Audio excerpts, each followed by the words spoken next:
نبی پاک صلی اللہ علیہ وسلم پہاڑ پہ بیٹھ کے پڑھتے تھے رات کو، تو وہاں نا ابو سفیان بھی آ گئے سنتے سنتے، کیونکہ انہوں نے پابندی لگائی ہوئی تھی کہ کوئی بھی بندہ وہاں نہ جائے، سوشل بائیکاٹ معاذ اللہ کیا ہوا تھا، کوئی نہ ادھر جائے، تو سنتے سنتے ابو سفیان آ گئے۔ کہتے ہیں حضور قرآن پاک پڑھ رہے تھے تو مجھے لطف بڑا آیا سننے کا، تو وہاں ایک قریب جھاڑی تھی تو ابو سفیان جھاڑی میں بیٹھ گئے۔ ساری رات نبی پاک نے قرآن پاک پڑھا اور ساری رات انہوں نے سنا۔ ہمیں اتنا ذائقہ بات سن کے بھی تو آنا چاہیے نا۔ کہتے ہیں اب مجھے نہیں پتا تھا کہ اخنس بن شریک بھی کہیں آیا ہوا ہے، اس نے بھی وہی بھی یہ دیکھنے آیا کہ کہیں کوئی وہاں آیا ہوا تو نہیں، وہ بھی کسی کونے میں جھاڑی میں بیٹھ گیا۔ حضور قرآن پاک کی تلاوت فرماتے رہے، وہ ساری رات سنتا رہا۔ ادھر سے کہیں ابو جال بھی آ گیا، پتھر دل تھا، پر میرے مصطفیٰ قرآن پڑھتے تھے تو کان اس کے بھی کھڑے ہو جایا کرتے۔ ساری رات تلاوت سنتے رہے، تینوں پکے کافر جھاڑیوں میں بیٹھ کر تلاوت سنتے رہے۔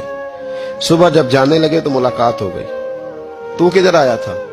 اس نے کہا پہلے تو بتا، تو کدھر آیا تھا؟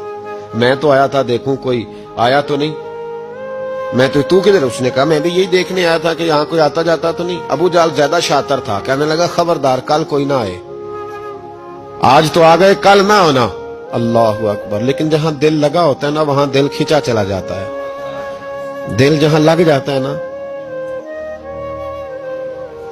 وہاں دل کھینچا چلا جاتا ہے۔ یہ دل کا بھی اپنا ایک معاملہ ہے نا۔ اب لگ گیا تھا قرآن پاک کی تلاوت سے۔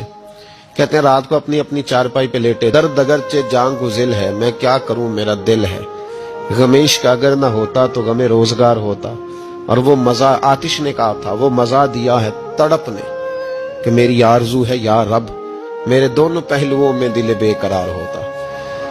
کہتے ہیں کہ اگلی شام پھر آئی، وہی کیفیت، وہی انداز، وہی شوق۔ چارپائی پہ لیٹے پر کانوں میں وہ آواز رس گھولے، لیٹا نہ گیا، اٹھے پہنچے، لیکن آج جگہ بدل کے بیٹھ گئے تینوں۔ صبح ساری رات سنتے رہے محبوب کی تلاوت، صبح اٹھے تو پھر چوک میں ملاقات ہو گئی۔ تو کدھر آیا تھا؟ تو کدھر؟ ابھی بات ہونے۔ ابو جال ذرا زیادہ شاطر تھا، کہنے لگا میں تو تم دونوں کا خیال کرنے آیا تھا، کہیں تم دونوں تو نہیں آئے، یہ دیکھنے کے لیے آیا تھا۔ اللہ اکبر۔ 3 دن مسلسل آتے رہے اور میرے مصطفیٰ کریم کا ساری رات قرآن پاک سنتے رہے۔ اب اخنس بن شریک کہتے ہیں کہ میں پورا قریب آ گیا، میرا دل کہتا تھا کہ یہ سچے ہیں۔ کہتے میں نے تیسرے دن مشورہ کیا، میں نے کہا یار پتہ تجھے بھی ہے مجھے بھی ہے کہ نہیں آنا، پر ان کی آواز ایسی ہے، وہاں لذت ایسی ہے، نہیں نہ رہا گیا تجھ سے بھی۔ مان کیوں نہیں جاتا کہ ساری باتیں اپنی جگہ پر ان کی بات کانوں سے ہو کے دل میں اترتی چلی جاتی ہے، مانتا کیوں نہیں؟ اخنس بن شریک کہتے میں پورا قریب آ گیا، پر ابو جال نے مجھے پھر گمراہ کیا۔ کہنے لگا یار یہیں رہے ہیں، بچپن بھی یہیں گزارا ہے، معاذ اللہ 2 ہاتھ ہیں 2 آنکھیں ہیں، سارا کچھ وہی ہے، کان پٹیاں سفید ہوئی ہیں تو کہتے میں اللہ کا نبی ہوں معاذ اللہ۔ اس نے وسوسہ اندوزی کی تو کہتے میں پھر بیک ہو گیا۔ آپ کیوں نہیں اس شخص کو جانتے جو وسوسہ اندوزی کرتا ہے؟ آپ اس جگہ کیسے چلے گئے جہاں وسوسہ اندوزی ہوتی ہے؟ یاد رکھیں اس جگہ جائیں جہاں جانے سے دل صاف ہوتا ہے، جہاں جانے سے دل کا زنگ اترتا ہے، آپ کے وسوسے دور ہوں گے۔